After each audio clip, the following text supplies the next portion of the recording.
मगर हजारों साल पहले एक इंसानी जादूगर ने जादू का 7वां स्रोत ढूंढ निकाला। लेकिन पिछली सर्दी आने से ठीक पहले इंसानों ने ठंडर को मनहूस काले जादू से मार गिराया और बेरहमी से उनके इकलौते अंडे को भी नष्ट कर दिया। यह है इंसानी राज्य है कैटोलीज, और सिपाही राज्य की रक्षा के लिए गश्त लगा रहे हैं। इतने में एक लड़की सिपाही को मारने के लिए उसकी तरफ दौड़ती है, मगर ना जाने क्यों वो लड़की उसको मारती नहीं है। मैं उसे नहीं मार सकी, मुझे माफ कर दो। मैं ऐसे किसी इंसान को कैसे मार देती जिसने मेरा कुछ नहीं बिगाड़ा। उसकी जान बख्शकर तुमने हम सबकी जान ले ली।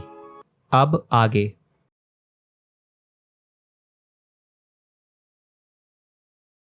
रोनैन और कैलिस्टो कैटोलिस किले पे नजर रखे हुए आपस में बातें कर रहे हैं।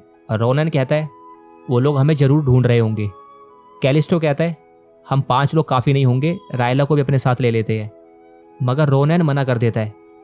जो रैला ने किया उसके बाद उसके ग्रुप के लोग उससे ठीक से बात नहीं कर रहे।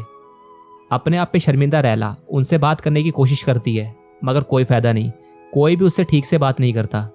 इतने में रोनैन रैला को अपने साथ चलने को बोलता है। और यहाँ किले में कैलम अपने छोटे भाई इज़रैन के कमरे के बाहर खड़ा उसे मनाने की कोशिश कर रहा है, क्योंकि कल गुस्से में उसने उसे डांट दिया था। कैलम कहता है आप गुस्सा छोड़ो और बाहर आ जाओ, हमें देर हो रही है, तुम सामान पैक कर लो, तब तक मैं लाइब्रेरी से कुछ किताबें ले आता हूँ। इतना कह के कैलम वहाँ से चला जाता है। यहाँ रोनन रैला को जंगल में लेकर आया है।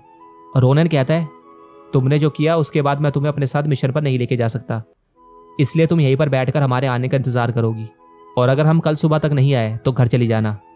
रैला उसे यकीन दिलाती है कि ऐसा दोबारा नहीं होगा, मगर रोनन कोई रिस्क लेने को तैयार नहीं है। वो उसे वहीं पर छोड़कर चला जाता है। रैला किले की तरफ देखती है और कुछ सोचकर किले की तरफ दौड़ती है।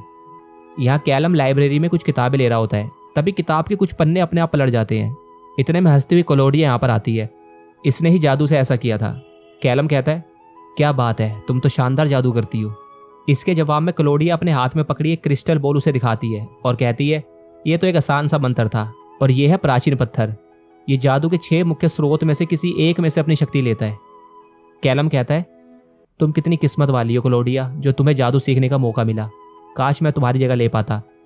यह सुनकर क्लोडिया को एक आइडिया आता है और वो मुस्कुराती हुई कैलम को बिना कुछ कहे वहां से भाग जाती है।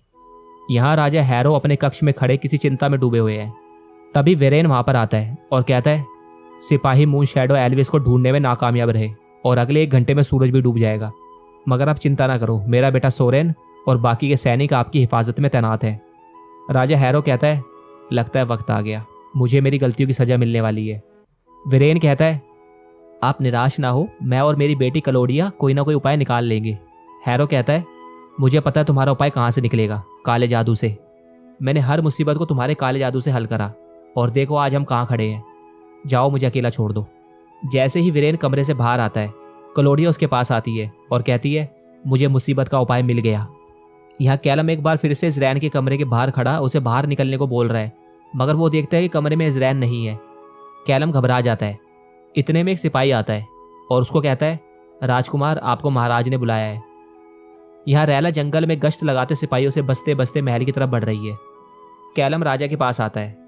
राजा हैरो कहता है कैलम ये तुम भी अच्छी तरह से जानते हो मैं तुम्हारा असली बाप नहीं हूँ, मगर मैं चाहता हूँ तुम्हें पता चले, इसलिए मैंने सारी जरूरी बातें इस पे लिख दी है। वक्त के साथ तुम समझ जाओगे ये सील तुम्हें कब तोड़नी है। कैलम कहता है आपका मतलब है जब वो लोग आपको मार देंगे, आप इस जंग को ख़त्म क्यों नहीं कर देते, और आप उन लोगों से समझौता क्यों नहीं कर लेते। राजा हैरो कहता है ये इतना आसान नहीं है, सदियों से यही होता रहा है, गलतियां दोनों तरफ से हुई है और अब कुछ नहीं बदल सकता, इसलिए जाओ और अपने भाई का ख्याल रखना। कैलम उनसे मिलकर चला जाता है और आखिरकार रैला किले तक पहुंच गई। वो किले में दबे पांव अंदर आती है। कैलम उसे देख लेता है। रैला कहती है मैं किसी को ढूंढ रही हूँ, क्या तुमने उसे देखा। कैलम उसका ध्यान भटका देता है और उस पर पर्दा डालकर वहां से भाग जाता है। रैला भी उसके पीछे भागती है। कैलम भागता हुआ वीरेन के कक्ष में आता है। वहां कोई नहीं होता। रैला उसे पकड़ लेती है और कहती है आज तुम्हारी मौत नहीं लिखी, आज सिर्फ 2 लोग मरेंगे, राजा और उसका बेटा इज़रैन। कैलम कहता है यह तो गलत बात है, इज़रैन ने क्या किया है। रैला कहती है इंसानों ने भी तो ड्रैगन किंग को मारा था और उनका इकलौता अंडा ड्रैगन प्रिंस भी नष्ट कर दिया था, और अब इंसाफ होकर रहेगा। यह सुनकर कैलम कहता है अगर ऐसी बात है तो कर लो अपना इंसाफ, मैं ही प्रिंस इज़रैन हूँ। यहाँ राजा युद्ध की तैयारी कर रहा है। तभी वहां पर वीरेन आता है। उसके हाथ में एक डब्बा है। वीरेन उस डब्बे को खोल देता है और कहता है यह है आत्मा निगलने वाला सांप। इसके 2 सर है। एक समय में ये 2 आत्माएं निगल सकता है। मैं आपकी आत्मा को दूसरे की आत्मा से बदल दूंगा। मून शैडो एल्विस को किंग का शरीर तो मिलेगा, लेकिन आपकी आत्मा आजाद रहेगी। यहाँ रैला कैलम से कहती है, मुझे माफ कर दो, मुझे तुम्हें मारना ही होगा। मैं ऐसा करना तो नहीं चाहती, मगर करना होगा। इतने में दीवार पे लगी पेंटिंग के पीछे से इजरैन की आवाज आती है।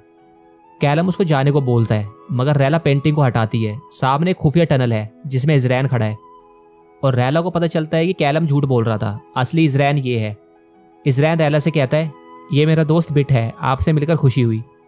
और जैसे ही इजरैन बेट को ऊपर की तरफ उठाता है, बेट में से एक जबरदस्त रोशनी निकलती है, जिससे कुछ देर के लिए रैला की आंखें चुंधिया जाती हैं। कैलम और इजरैन के भागने के लिए इतना समय बहुत था। यहाँ राजा हैरो व्रेन से किसी और के शरीर में छुपने से मना कर देता है। वो नहीं चाहता कि उसकी वजह से किसी और की जान जाए।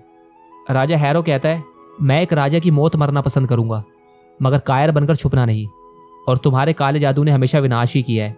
व्रेन कहता है, काला जादू जरूरी है, वही आपको महफूज रखेगा। आप अपनी जिद में भूल रहे हैं कि इसी काले जादू ने कितनी अच्छाइयाँ की है।